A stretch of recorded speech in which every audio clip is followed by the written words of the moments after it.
All right, it seems that we are live. So hello, good afternoon. It's afternoon where I am. Hello, everybody. Welcome to Birding While Black. It is Blackbirders Week 2024. This is the third part of a series that was started in 2020 after a particularly famous incident that we'll dive deeper into later on in the panel.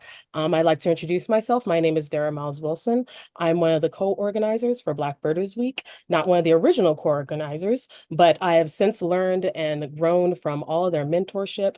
And I was always inspired by what I saw in that initial year, 2020, so inspired that I became a co-organizer and I decided to join myself. So I'm not going to waste too much time because I want to introduce some of the other individuals who are involved in Blackbirders Week because there really are a lot of us. If there's anything that Blackbirders Week in 2020 taught us, it's that we're not alone. And I love that. So without further ado, I'm going to introduce our fellow panelists on Birding While Black. Marilyn, please make yourself present. Say hello. Thank Yes. you. Thank you, So we're Dara. joined, yes, so we are joined by Marilyn right now.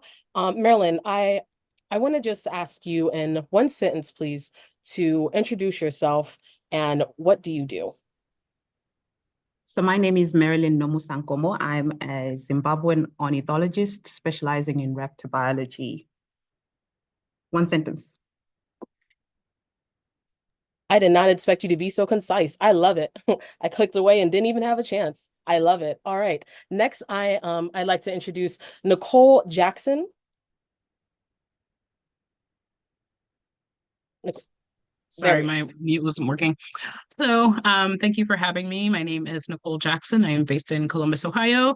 I'm a birder, nature enthusiast, and environmental educator.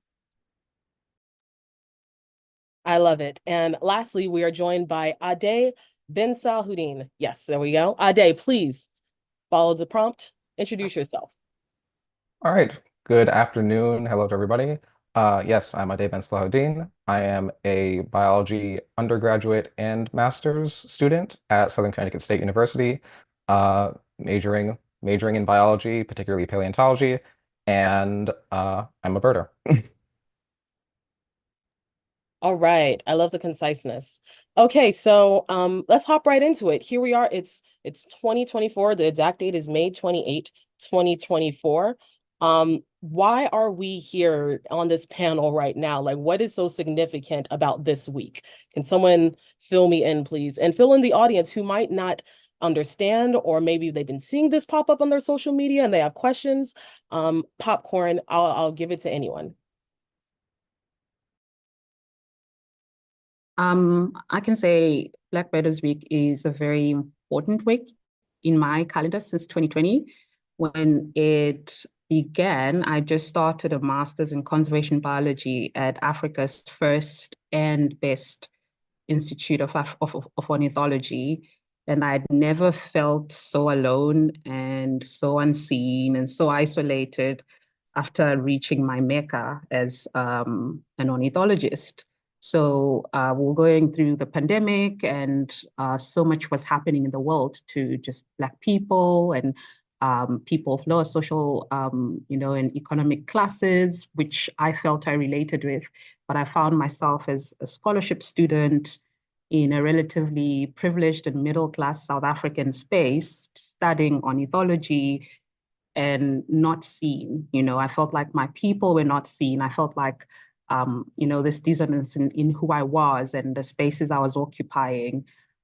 So when this incident happened with Christian Cooper, I started to relate so much for a lot of things that I gaslit myself to be isolated incidences, to be just nothing or in my head. I started to relate and see that there was just so many other birders across the pond, all around the world, going through life, living the experiences I would have also felt. And I just dived into this. I sat for hours at night, 6 hours ahead, watching and joining in community, tweeting about this. And year after year, it has grown. And it's been such an important space for me as a birder and ornithologist. I love that answer because I tell you, I was right there with you. I mentioned before I was not one of the original cohort because we have to give credit to those OGs. And I feel like there's been a lot of organizers who've come and gone since, and we love all the work. So Nicole, I want you to answer this last because you were one of the OGs. Nicole was there the original 2020 years. So a lot of times I'm referring back to Nicole, how should things be done?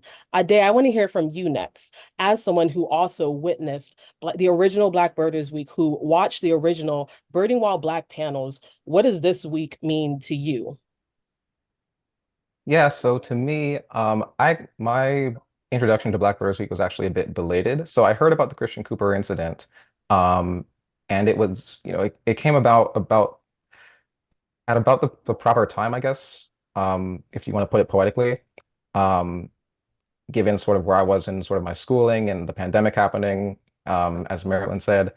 Um, but in terms of hearing about Black Birders Week and Um, the thing that really got my attention initially was the communal aspect of it.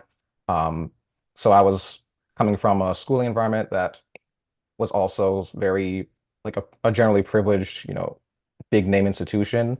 Um, and I was in the ecology and evolutionary biology department at the time, and there was maybe one other Black person there that I remember seeing in my major. And so, there's that certainly that sort of isolating space and environment. And this is long before I was interested particularly in birding and bird watching. But um, once that movement kicked off and it launched all these other hyper visibility events for other Black naturalists, folks in natural sciences in general, that's really what got my attention. So circling around into that, bring it forward into the present, um, I feel like for me, it's really sort of reinvigorated my interest and sort of commitment to really being in these fields.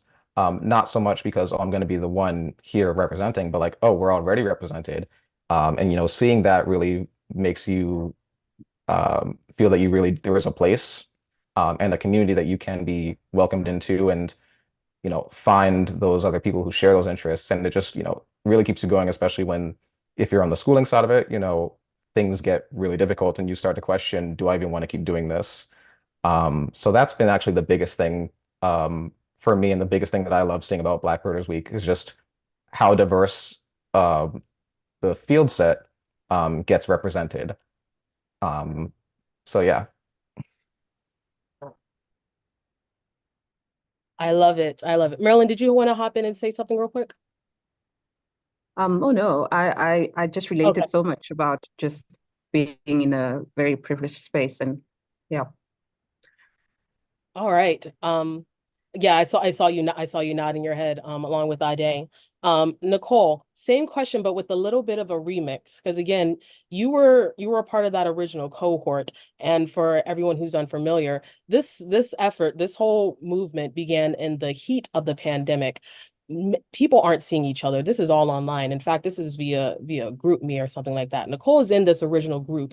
And Nicole, I want you to speak a bit on like the changes you specifically seen as someone who was there before versus now. Here we are in 2024, and I feel like there is so much intention that goes into planning this week, maintaining this legacy, and really coming through. Can you speak to that, please? Yeah, 2020 was crazy. There's a lot of things happening, and a lot of it was happening online.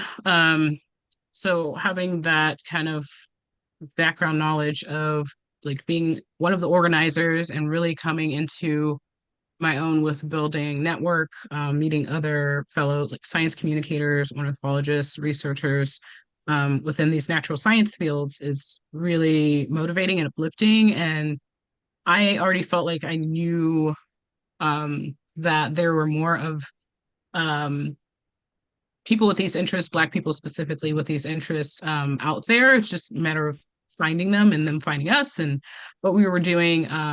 But also being able to have similar conversations around hurdles, barriers, struggles that we were experiencing professionally and personally as it relates to connecting to nature and the outdoors and what that impact was for us. So the Christian Cooper incident, it was just a reminder of the same conversations we've been having since the beginning of time, I feel. And it wasn't anything new. It was just more of like, okay, this is still happening.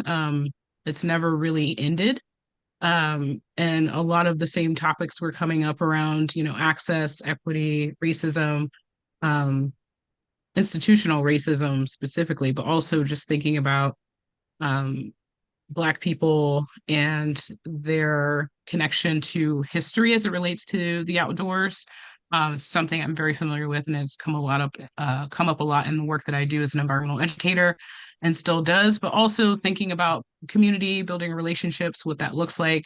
We were doing a lot of things online, so that really took a toll on us because this is, our the experiences that we were going through were our lived experiences, and having to manage something that just pretty much blew up and like went viral was very exciting, but at the same time very exhausting. So having to reevaluate a lot of like our why and like what do we really want to accomplish for ourselves, for our community, and for the goals that we have set out for ourselves as professionals. So I think the creation of Black Birders Week really put things in perspective for me of how I wanted to show up for myself, but also as a mentor for others. And I feel like I'm leaning more into that now, even though it's, 4 years later. It feels like I'm really starting to find my footing with that, but also still be an inspiration to myself by just sharing my own story and experiences out loud versus feeling like, I have to do so much hiding of myself to feel accepted in the world. I love that answer, Nicole. And that's why I wanted you to answer last, and I put a spin on that because Nicole has been one of my mentors. And one of the reasons why I love this space, seeing these people that I never knew existed. I never knew Nicole existed. Nicole is the first other Black individual I ever knew of who birds. Nicole reached out to me online. And that's really powerful that you bring that up, that this happened in a time where we're not we're not connecting, but we're hyper connected at the same time. And I'm so grateful you mentioned that exhaustion aspect. So with that being said, it's kind of hard looking at screens all day, every day, trying to facilitate that camaraderie. So on some brighter notes, I want to lean into what have we the good things that have come out of Black Birders Week. Because now there are in-person events. I've met some of you in person, and that's really cool to me. So popcorn style again. Please, can you tell me about like some of the in-person like re lived experiences that you've had since the original Black Birders Week that have that just really, as Ade said, reinforced your commitment to be here? I was gonna say I couldn't chime in because I am short on time. So I'm By just all gonna means. give one other answer. But I would say I am still working on building a solid network here in Columbus, Ohio, but Ohio in general. I feel like I've made a lot of awesome friends, professional relationships. But when it comes to birding, I just feel like that's still a challenge. But I have come across other Black individuals who've participated in online and offline Black Birders Week programs and events, and have had, personal conversations of what it's meant for them. And a lot of, the words that I hear is inspiring, motivating, educational, needed, but also just having the the joy in having those conversations and being able to connect with someone who's just as interested in nature and the outdoors and birds as I am. And it doesn't feel like, a heavy lift. You can laugh, you can cry, you can just share in a way that feels hopeful and, not just like heaviness that you're just carrying around and, creates more tension. So I think with community, it's really important to listen to people's experiences, but also show them that there's other ways to connect and share more of their story. And their story is their story, and they should be able to tell it and really have ownership of their experience. So through storytelling, that's something that just really amplified my connection to community even more of just like being able to just, what is your experience with birds? And sometimes it's not always positive, but it gives me a different perspective into our connection, and how people want to reconnect with birds or nature, or the outdoors. It's not necessarily always negative, but I think people are looking to start something new and different, to learn and grow and experience the world in a different way. Thank you so much. Oh, I don't, I'm so sorry, Marilyn. Take it away. Yeah, I was wanting to say, as an African, my view on this is quite different. Like what Black Birders Week has meant to me and the kind of impact it's had these past years. I feel like that year I sort of came into my own because I'm professionally an ornithologist. I became a birder from being an ornithologist and studying to be a conservation biologist. But as an individual, I'm a storyteller, I'm a science communicator, I mentor youth. I'm in so many spaces and do so many things. And in my career, I felt like I was my least authentic self. I couldn't tell authentic stories. I couldn't tell whole authentic stories. And Black Birders Week created the safe space or medium for me to talk about the issues that can't be, or I don't see in publications or in the formal spaces we talk about issues as biologists and conservationists. Um, Africa has got very different racial dynamics and histories. Some of them so far gone that it's hard to like make clear arguments and correlations uh, out of the blue without movements like this. But especially as an individual, and also starting viral movements or conversations like this in spaces where like there's only just few people in Twitter spaces enough to, for these things to snowball and become relevant is difficult. So having a movement happen during a time where everybody or most of the global population was communicating online and connecting online, and also coming from a place like America that globally has reach, not only just validated the things I was going through and the things I want to speak about, it made it safe and created a space to speak about those things, and be authentic as a biologist and as a scientist. So much so that a lot of people started writing. I mean, I started writing. I remember it was 3 a.m. when one of the virtual sessions finished, and I wrote a really good article that did really well that year called The Achilles Heel of Conservation, because it was these eureka moments that were flooding and coming back to me in my experiences and how they've affected me in my career and thinking about my career, my anxieties about my career, and why I was contemplating leaving my career. And most importantly, I feel like it made it safe and more authentic for Black people outside of biology to come into it, because the issues that keep them out or that other them were being spoken about more openly. The issues that make people pass comments that other you as a Black person in nature were now being spoken about, openly, and they felt like they were not coming into a superficial space where the structural challenges, the barriers, the microaggressions that have been keeping them out are not being overlooked.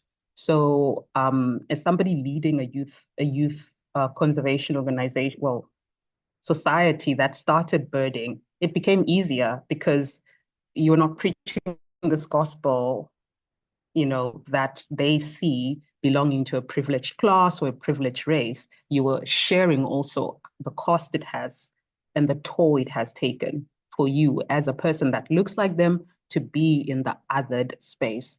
So it's really, I feel it's been really important. I was worried with 2020, with the BLM movements and all, that this would be a popular conversation that dies down. Everybody comes up, they post in solidarity, and when it's not popular anymore, Black Birders Week is gone. But I've been really happy to see that every year it's kept going, and the conversation can evolve and grow, because nature conservation is tied to all that we do, and it's not a trend or a popular movement. Yeah, that's what it's meant to me as an African. Yeah. Is it okay if I have to jump off, but I would love to add to that last part that you mentioned, Marilyn, of the trend component. And that's something I noticed. So in 2020, I actually didn't get to bird. And I think a lot of people didn't get to bird, obviously, because we had to shelter in place for the most part. But there were some times I was able to get out, and it was really refreshing for me, especially with it being May, Mental Health Awareness Month, and like really recircling back to my health and well-being, especially in professional spaces. And that's something I really wanted to make sure that was circulated back to for this year, like making sure that supporters of our work are like really thinking about what support looks like, and beyond Black Birders Week, beyond a trend, beyond, going viral. And that is so important because, again, these are our lived experiences. Um, and this is very hard work. It's not easy. It's less easy, I think, to have joy in doing these things because it is so heavy. A lot of the conversations are um, exhausting, and some people do lose hope because we're not seeing quick enough progress in regards to a lot of these topics around accessibility, race, equity. And I think with this year, we wanted to, again, amplify that environmental justice, people and birds, because people are impacted just as much as birds. So if we're not really paying attention to that, then how do we expect communities to contribute to the effort of making the earth a better place for everyone? And I think once 2020, obviously there was a lot of stuff happening outside of COVID, but having that understanding that we still need space and time to recover, as co-organizers, planners, facilitators, whatever you want to call it, we still have to take care of ourselves in doing this work. And it can be exciting, it can be motivating, but a lot of it comes down to there's still such high expectations for us to produce, and that's not fair. Like, we should be able to rest in the work that we do. That's just as vital. So I encourage, before I jump off, I encourage anyone that's out there listening who's interested in birds, nature, connecting with the outdoors, please use that as a tool, a resource to take care of yourself. It is vital. We all need it. But really thinking about community care, self-care, but also rest. Because in the Black community, it's so easy to just feel like you have to be doing all the time. And that's not true. It's okay to take a break. And you can do that through birding. You can do that through nature walks. You can do that through having, outings or gatherings with friends and family. And we really need to like practice more of that. So that will be my message before I leave you all. I want to say thank you so much. Well, first off, yeah, message. Second off, thank you so much, Nicole, for joining us for this very brief time. Nicole's off to join an in-person. She's doing a keynote for him to talk about this very subject. Oh no, not a keynote. No, I'm just presenting. A keynote would be way too much for me right now.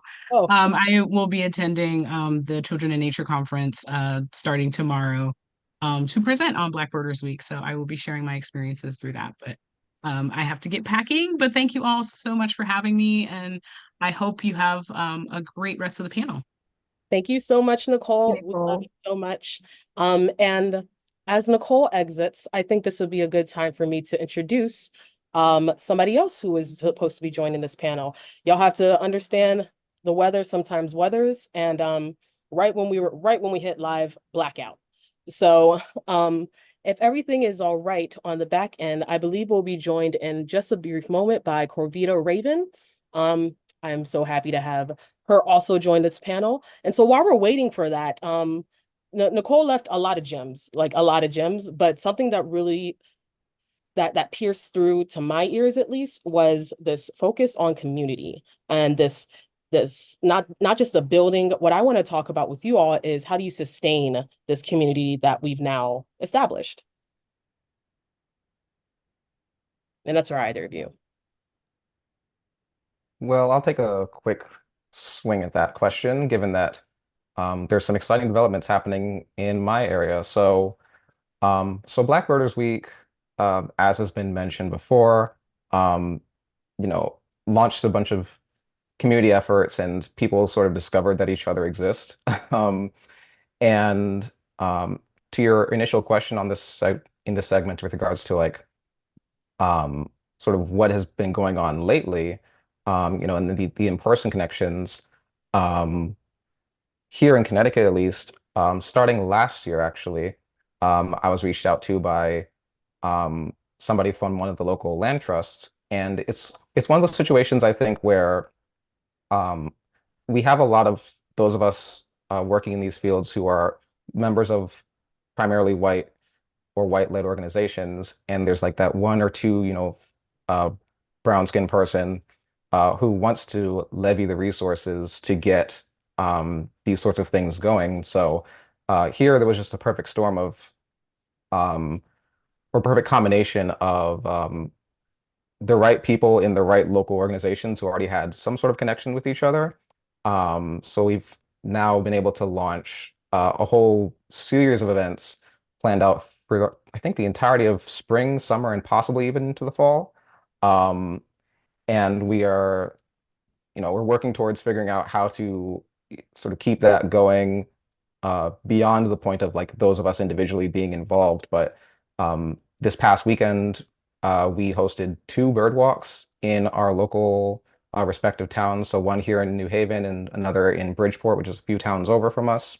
Both are known to be like very sort of industrial towns. You may have seen a Family Guy joke actually about Bridgeport, Connecticut, looking very rundown.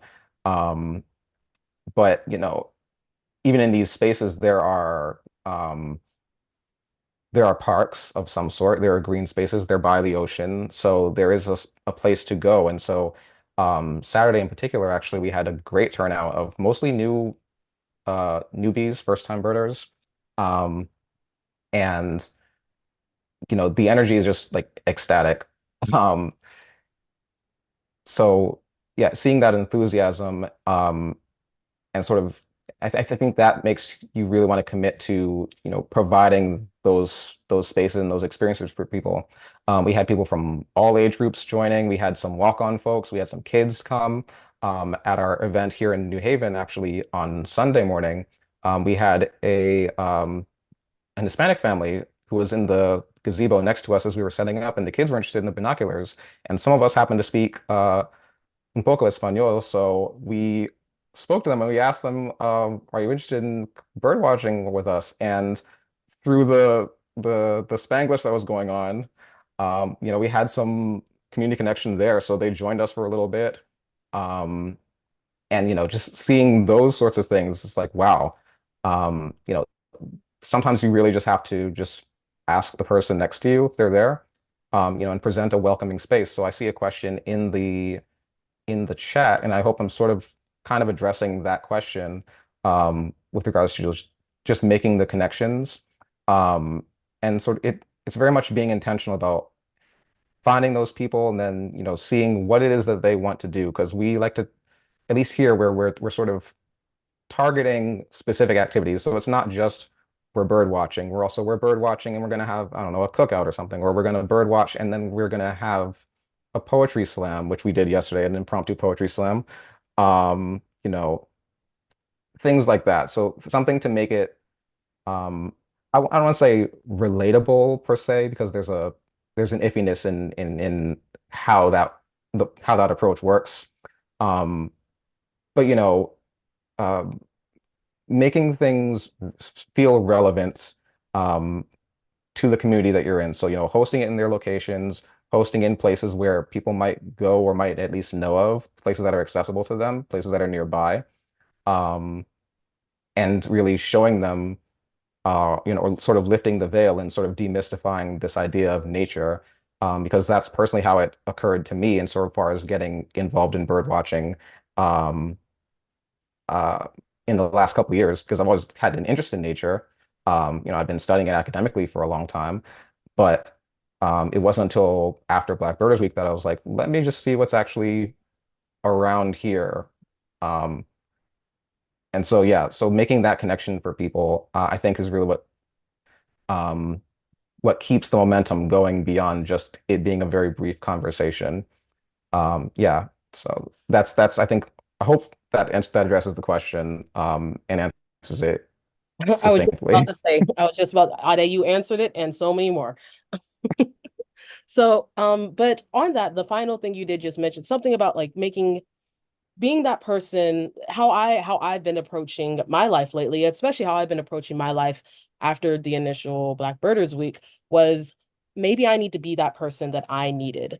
And what's really inspired me were the mentors I've met through this movement, the people who I never knew existed, or maybe I might have read about, but just, just in fleeting passing, but it's incredible the wisdom that I get constantly from Nicole. It's incredible just the knowledge that I just gained from Maryland, knowing about how Black Birders Week is perceived around the world.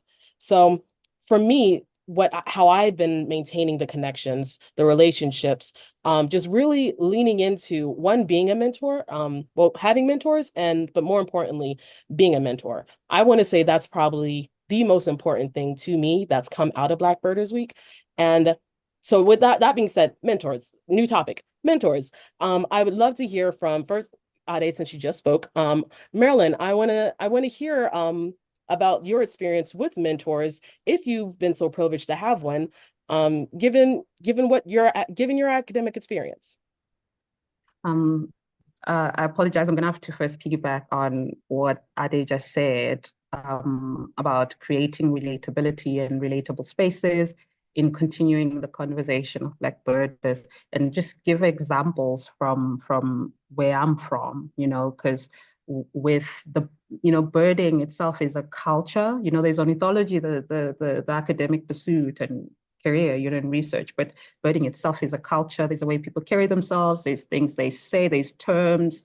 There's and some people in their cultures and their socioeconomic classes don't feel like they could fit in or know those terms. And if you're coming from anywhere else in the world, there's also like native names that are not in field guides, native stories and beliefs about those birds that are not mainstreamed, and Black Birders Week for me and for us as a youth club has made it okay for us to bring those stories to the fore, to create our own culture around what we do when we go birding, what we term things, what we, whether it's our slang or it's from our culture or it's just a new thing we're mainstreaming as young people in my country. We go to what we call gango after birding, which is this back alley butchery braai place where there's like chopped meat and food, and we're creating, this is something that young people afford, enjoy generally in my country, and do all the time to recreate and have fun. They wouldn't ordinarily be able to do with the old guard, which is literally old white Zimbabweans that are the birders, but it's accessible, it's enjoyable, it's what they do, and weaving that into the culture makes it easy to attract any other young Zimbabwean person to come birding. We're creating a culture of our own around what birding entails that makes people feel comfortable in the space. Um, and I think that in itself is really important to make people feel safe. Going to your question on mentors and mentorship, I was fortunate in that I studied under a professor called Professor Peter Mandi. He was an incredible human being, an ornithologist in my country. He was also a veteran biologist who wrote an amazing book called The Vultures of Africa. And he was so intentional and understood the barriers that people of color face in this industry, from small things like how to carry yourself, because he knew that he was teaching predominantly Black students going into a field that is got white ceilings, if I can say. And he knew how to, for students who were keen like myself, to instill that confidence in you and how to carry yourself. My first ever scientific conference, he urged me on. I prepared a poster, having never been to a conference before, from him encouraging me. I sought funding from him, just urging me when I'd never written a grant or applied for. So as a first generation university student, I feel like I had somebody who held my hand because they saw the interest I had. I had nothing handed to me by him except for just information and encouragement and so many others. And another thing that was important to him was advancing the gender equality and mentoring women into the space. Ornithology and reptobiology are not diverse, but reptobiology is worse. It's so masculine and it's a macho sport in ornithology. So seeing a lot more women, especially in Africa, working in vulture conservation, I attribute a lot of that to the mentorship he's levied towards a lot of us. So I endeavored to be that person that stands in the line to mentor other up and coming biologists, especially young women. Yeah. Thank you. That was a beautiful, beautiful response. And I want to quickly go back to that introduction that we just made of our last panelist to join us. Corvita, could you please make yourself present if you're able to? Can we see you? Give me 1 second. My power actually just got restored.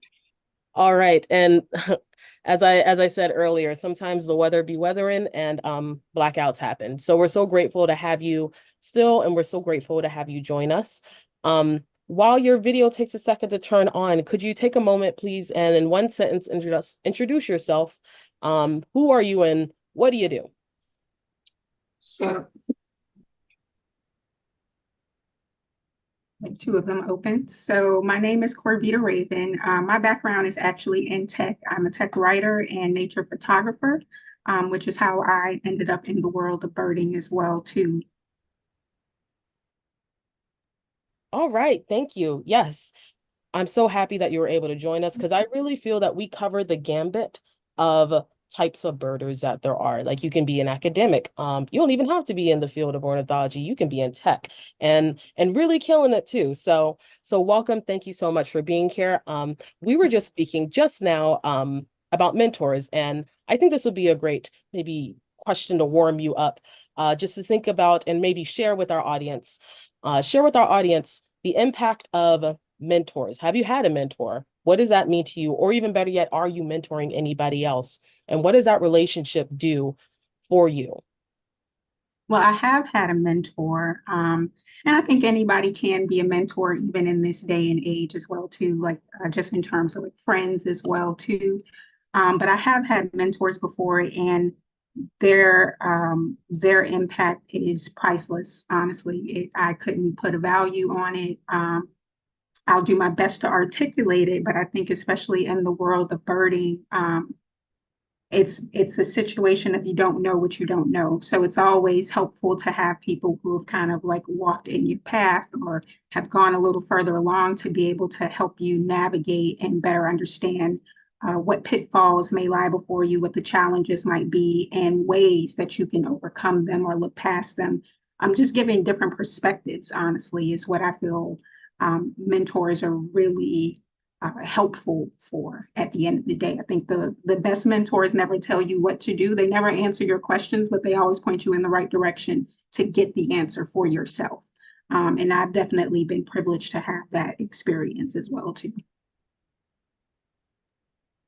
All right, you don't need any warming up. Okay, well, wonderful. Merrily, as we move along, I just want to make a quick note to anybody watching on the YouTube end. So we are streaming live on YouTube. We can see your questions. So if you have a question and you want to pose it to the panelists, throw it right in there, and we'll see if we can answer it live before we go off. So please, again, just put your questions in the chat, and we can see them, so we'll address them. All right, so merrily moving along. Oh wow, the time has really flown. Okay, so wow, I feel like I could talk to y'all forever. I really do. But given that we have like about 15 minutes left and there's a lot of things that I want to cover because I do feel that so much has changed since 2020, but maybe a lot of things also unfortunately it feels like they haven't. And I want to kind of dig into that a little bit because I think it's important to remember our history, remember why this week came forth. The violence that this week was born from. And I think it's important to recognize while we were born from something pretty horrific, this is a pretty joyful and fun movement that we have going on right now. But nonetheless, though, I lost my yes. Nonetheless, though, to make sure that we're not still rooted in this place of anger, violence, recognizing everything that's wrong. Like I want to focus on the things that we can do right, the successful efforts, the bright things that have come about since Black Birders Week in 2020. Corvita, I want to start with you because you just got here. So just can you repeat the question for me? Because I got the context that you said, but I want to make sure I'm answering the question inside of this as well too. What changes have you yourself noticed since 2020 that aren't on the positive end? If anything, this is the moment to use constructive criticism, emphasis on constructive, and maybe if there are organizations or individuals who we can instruct on maybe how we can do better. Um, what what do you have to say for that? Is that better? Yes, that's clear for me. Well, I will just point to the fact that I think historically, especially for Black people in America, it's common to come to these situations of joy out of violence. That's how we got our civil rights movements, just a lot of our history against oppression and violent tactics. We're like masters of creating joy out of those situations and trying to focus on the joy even in spite of those situations. And I think the biggest thing for any organization to take away from this is listening and listening to what is important and what holds weight for the very community you wish to engage in. I think just calling out Audubon inside of this, I'm happy that they're a part of this, but at the same time, part of the conversation has been around their name. And for some people, that may seem just kind of inconsequential because it's a name, but what the community is speaking to is the impact and the weight that that name carries as it relates to then how we show up and the relationship we feel that is being cultivated across communities as well too. And it's important to listen to that nuance and honor that nuance because we can have conversations all day, but it means nothing if you're not willing to actually take action when someone is actually asking you to take action. There's always conversations in inclusion and diversity. We could talk for days, but I think as a community, we're at a point where people are just tired of the talk and want to see the actual steps being taken and not the steps that you, who are not a part of the community, think should be taken, but what the community is actually saying is necessary. It feels sometimes like it's going in one ear and out the other, but people are still willing to show up and have a conversation that we've already had 50 million times. I think at this point, especially with Black Birders Week, it's really just created this demand for action. Say less, say less and do more at this point because we've been here before. These conversations are not new. In fact, at this point, they're literally centuries old. Now, I think in this day and age, it is high time to just see more action. You know, put your money where your mouth is. You can say these things all day, but when someone calls you out on something as inconsequential as a name change, it's like if we can't even make it there, what more could we actually even hope for at this point? Because that's basic to the people you're talking to anyways, who are crying for this type of demand. That's small compared to any other thing that we could be asking for in regards to change. So if we can't even trust you to take action on this small thing, what hope do we have for any type of real change and improvement, which is way bigger than a name change? So now I'll concede there. I mean, I was listening. I love it. On that note, I will say, like, we do need more than name changes, but I am very proud when I do see a name change. I am a proud member of what was formerly known as DC Audubon Society. We are now DC Bird Alliance, all community driven, all community led. We chose that. And I like what you said. You have to listen. You have to listen to community. You have to know what we want. And I feel so much more connected to my chapter now because of that. Whereas previously, it might have been just something to kind of make me either cringe or just anything that's not what you would typically want. Like if I'm, ugh, then that's not the reaction you want from people. You know, you want people to run to it, not run from it. So though a name change is, so some it might seem insignificant. I love, like what you said, we got to do something. We need to start something. And I want to see more. And I like seeing this. This is a good start for me. Yeah, and that's all it is. It's a start. Again, if I can't even trust you with this, why would I ask you for more? Why would I ask you for more? I imagine more would probably require more effort and more work. And if this, which may seem again inconsequential, if that's a lot here, where is any type of trust being built to take even bigger steps to repair and strengthen our relationships in the long run? Because a lot of this is less about what the ask is and more about, are you listening? Are you listening? Because the follow-up is response. And we have a number of conversations, but what is the response after these conversations? Usually it's just a conversation that's just kind of hanging in the air, and we'll see what happens from there. It's like, no, we don't want to wait to see. Let's do something about that. Let's make the plan and let's take action on that. And I think that's rooted in just really actively listening to the people that you're trying to talk to and build a relationship with. Thank you. Message. Anytime there's a mic drop moment, I just say message. All right, but thank you, Corvita. And this is why I'm so happy to have you here, because it's we're not a monolith. I don't expect Ade to believe the same thing that I believe. I don't expect Marilyn, but like we all have ideas, different lived experiences, different opinions, and we speak our truths. And I love you speaking to your truth and your true and honest opinion, and how this affects you as a Black birder. I appreciate all of you, and I appreciate everybody in the audience who's with us and watching. Again, as Marilyn said, I like watching in 2020, Marilyn 6 hours in the future in South Africa watching. I'm in Florida, like watching, like intensely watching and crying and hurt and so happy at the same time, because this group, what we've now, I can say we, but like what's been done has pulled together so many communities.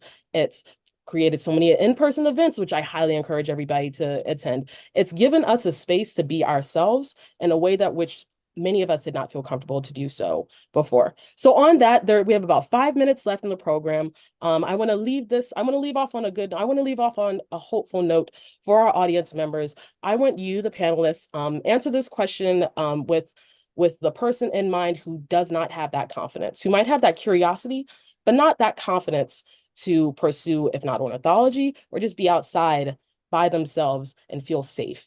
What advice would you give to someone who is new to birding and just feels intimidated or just out of place? Popcorn style.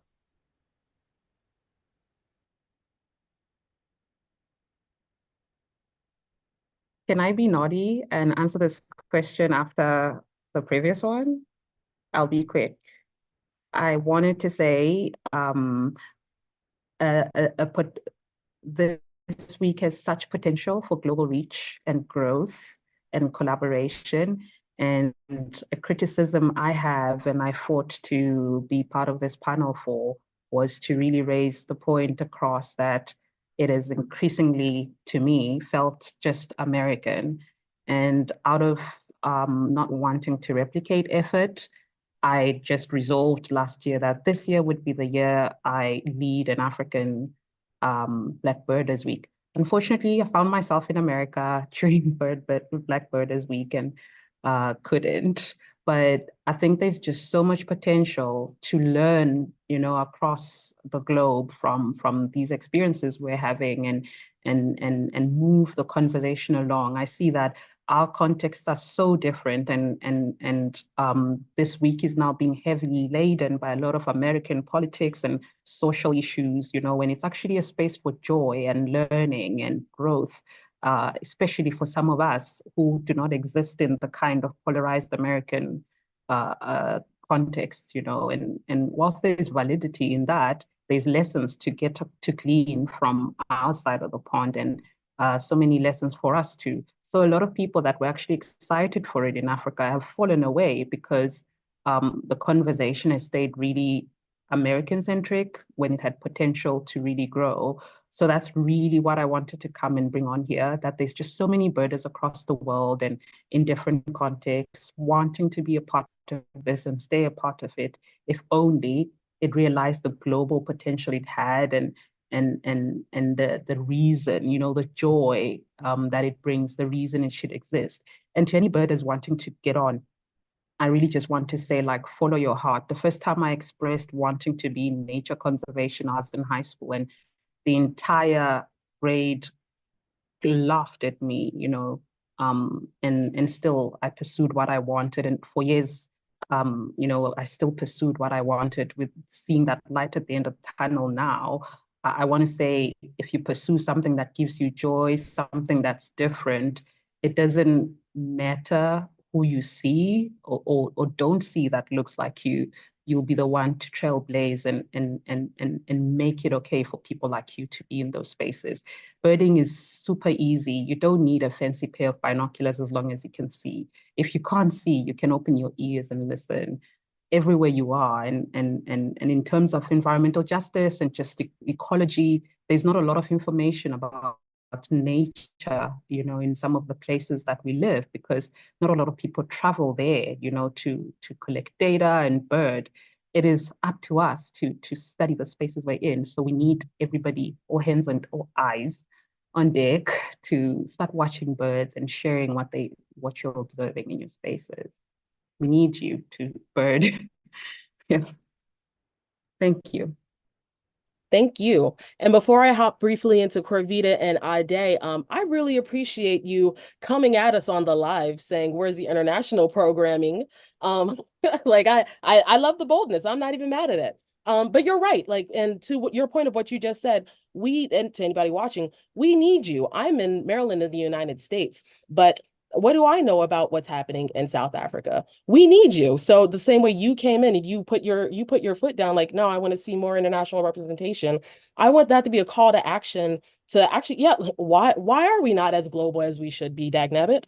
But while I say that with the caveat, I absolutely have to give flowers to Judith Marembe, who was based in Uganda and who was part of our programming last year, and even part of one of our panels, Birding All Over the World, I believe it is, to tackle exactly what you just mentioned. Because you're right, this is a global movement. We are part of the African diaspora. We are together. So thank you for calling us out in the boldest of ways. I love it. I love it. All right. So wrapping up, continuing to wrap up, Corvito or Ade, either you can rock, paper, scissors it. You don't have to do that. But what advice would you give to someone who's new to birding and lacks that confidence and just feels intimidated, maybe out of place? I'll go ahead, Ade. Well, just there is no right way to bird. If you just want to stand in your backyard and see what passes by, if you just want to lay in bed and listen to whatever sounds come through, all of that is a form of birding. So also don't be intimidated by format. You know, the fact that you're not going out to some wild remote area and seeing like the most exotic of birds come by. That's not what birding is about. That's great. That's a nice bonus. But that's not what birding is about. And don't let that intimidate you. You just want the space, someplace quiet to be, just taking a moment to yourself, which is how I look at birding most of the time. The birds are just bait. I end up staying for the peace of mind. Don't don't let the performance of it and any need for structure stop you from actually just showing up in nature, because at the heart of it, that's really all it is. It's just you showing up in nature. And if that's what you want to do, if that's what you need, if that space you have to create and take for yourself, by all means, do it, and don't let anybody stop that. I love it. I love that answer. And I love that Ade is going to close us out and wrap it up. Yes, so there's really not much I can really add to that. Like my own personal experience with how I started with the birding, and I put that in quotation marks because I think the terminology and the use of specific language around it is still sort of alien a bit to me. So, but my start in it was just as Corvita said, I needed a bit of respite at the time, and it just happened to be in a pond or by a pond down the street from me. And you start noticing things, and in be doing Black Birds Week for a couple years now, and seeing and hearing people's stories. A lot of people are just they'll note, oh yeah, I see that red bird outside my window all the time. But they'll say, yeah, I'm not a bird watcher though. I'm like, well, you're telling me you've watched the same bird for years and you're not a bird watcher? No, no. So yeah, that's I think just reinforcing that, your experiences and your way of engaging with nature, even if it's just through watching, programming about it, that's still something too. All of it is valid, however you can do it. Continue to do it as long as it gives you respite, brings you joy, sparks an interest. Um, it's all valid and valuable. And you know, I say this to everybody around the world. Shout out to my friend in South Africa who, since I've mentioned this black birding thing to her, um, she'll continually say, I'm not a birder, but she'll send me pictures of every bird she sees and like, what is this? And I'm like, I don't know, but we'll look it up together. Um, so yeah, that's all I have to say to that. It's definitely spreading, and I wanted to keep spreading like that. So Pambili, Pambili, onward. Not well, I will learn what was that again nowadays, just so I don't look silly on the live. Pambili. Really forward. Let's go forward. Okay, thank you. Oh, y'all could have explained that. I'm not the only one who didn't know what that was. All right. Okay. Okay, forgive me, y'all.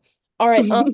I believe that brings us to our conclusion. I want to thank you, National Audubon Society, even though we had to get a little real. I thank you for providing this platform and for allowing us to continue this conversation using your venue. I'm so grateful to Ade, my friend, my co-organizer. I'm grateful to Corvita, who I know we have some mutual friends and like they're besties, so like we're besties. And Maryland, your name is my state. So we were always meant to connect. Everybody, the way that I just made connections just here, it is so easy to make connections in your own personal lives, either be it online or in person. And I highly encourage you to do so. I'm so grateful to have had spent this time with you all, to have learned about all these panelists, and that we can share our experiences and continue this conversation. And I hope this conversation continues even further. So once again, my name is Dara Miles Wilson. I am one of the co-organizers of the Black AF and STEM Collective, the group that organized the original Black Birders Week. And the purpose of this week is to seek, support, uplift, and amplify Black individuals in STEM professions. I'm so grateful to have you all here.